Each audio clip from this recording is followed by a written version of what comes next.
Let's see.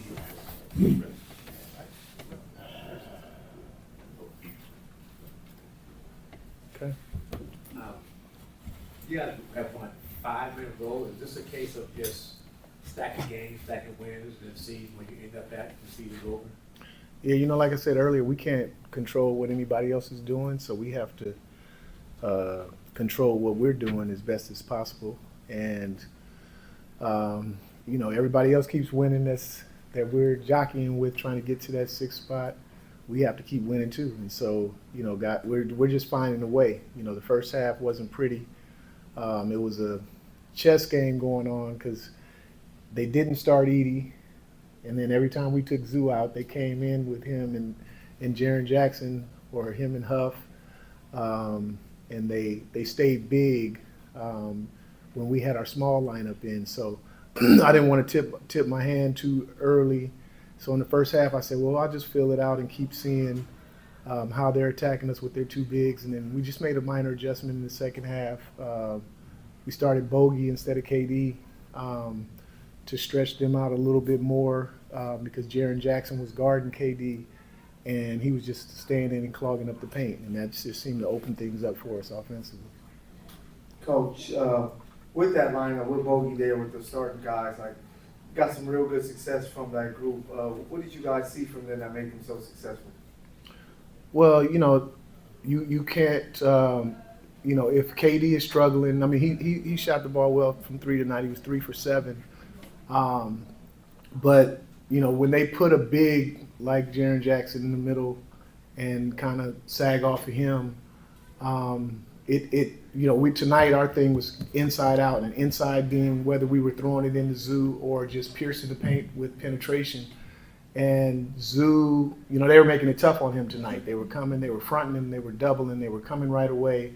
And then with Jaren Jackson, he was in the paint, so we weren't able to really get into the paint. And we forced the ball too much trying to get it in there in the first half. And I think we had 8 turnovers at halftime, and they scored 21 points off of those 8 turnovers. So at halftime, we just talked about that. That's the game right there. We had live ball turnovers, which allowed them to get out. We lost Luke Kennard a lot in the first half because of those live ball turnovers. And, so we took care of the ball better in the second half and got back and identified their shooters. And then they weren't able to, try to outwit us in terms of throwing the 2 bigs in the game. They had to stay smaller because once we got a lead, they had to start trying to catch up. Right. I think you touched on this a lot already, but having those 21 points off of turnovers, I'm sure that contributed to the defensive. That was another shootout in the first half. It was a lot like Tuesday. What concerns you have with just being able to establish, defensive mindset early in the game, and how happy are you that there are quarters tonight, the 3rd quarter, Tuesday night, the 4th quarter, where if you're like, hey, they're not scoring 20, the team is able to execute that. Yeah, I mean, I think that they had a sense of urgency. Once we got to half court, or I should say, in the second half. But we talked about the turnovers. We had been, I would say, probably over the last 8 or 10 games, really been taking care of the ball. So it was kind of uncharacteristic for us as of late to be turning the ball over the way that we were. I think I can remember twice where we had 4-on-1s, and we ended up turning the ball over. There were a couple of times where there were loose balls. We kind of got them, and then they ended up with the ball. So it was some kind of weird turnovers, but they were able to lock in that 3rd quarter. They held them to 16 points in that 3rd quarter, and then as we started getting stops, you could see them starting to find the joy again of, and it started to energize us on the offensive end. And that stretch where I don't remember at what point I put Ben Simmons in the game for Zoo. He really got us going, kicking the head, to our shooters, an out of bounds. One was an out of bounds play, but just his heads up, head and eyes up, and hitting the first open man that he sees. As the guys get more used to playing with him, they'll start running out more on the break. Because they know that they're going to receive the ball. And so we're just trying to take advantage of that when he comes in the game because he's so versatile. Bijan, has it surprised you at all over these last couple games, and just how quickly things have come together for you guys with everybody healthy, and how kind of seamlessly they've gelled together in such a short period of time? It may seem seamless. It doesn't always seem seamless to us, but no.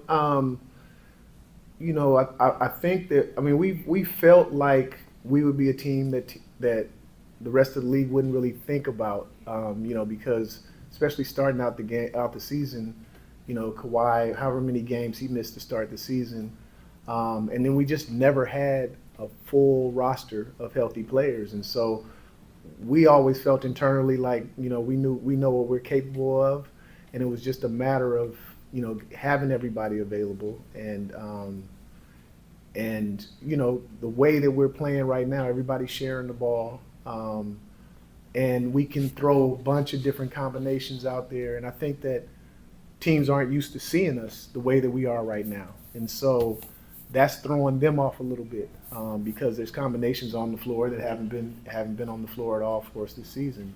So I'm just happy that it is coming together, and I just want to keep building on it. B. Shaw, so in the third quarter, you said with Ben Simmons, I kind of want you to talk about his versatility. He can play defense, he can rebound and facilitate.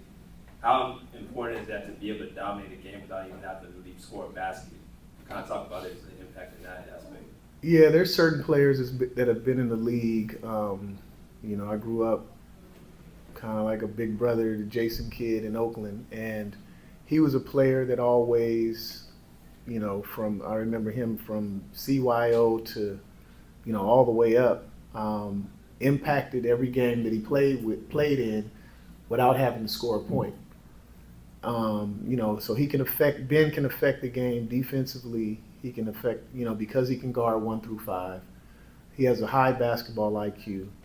And guys love to play with guys that love to pass the ball. Usually everybody, when you go to a workout, guys are working on shooting and they're working on moves. You don't see guys really working on passing. And so it almost energizes the rest of the guys when you have somebody who wants to pass the ball and doesn't care at all about shooting. They find openings, they cut harder, and they're more alert because they know at any time he can find them. And so, like I said, we're trying to jumpstart him being out there, and having our guys get more and more familiar with him, because there's still a lot more of him to be seen, and and so we're slowly kind of unpeeling that, and I think we still have a lot of juice in the fruit to figure out, and like I said, I'm happy that it's starting to come together as fast as it is in a time when we really need it to, because the Warriors keep winning, Minnesota keeps winning. This was a team that was ahead of us, so. That helps us. We have the tiebreaker against them if it ever came down to that. So we just have to keep building. We got another big game coming up in 2 days, and so we have to get ready for that. Thank you.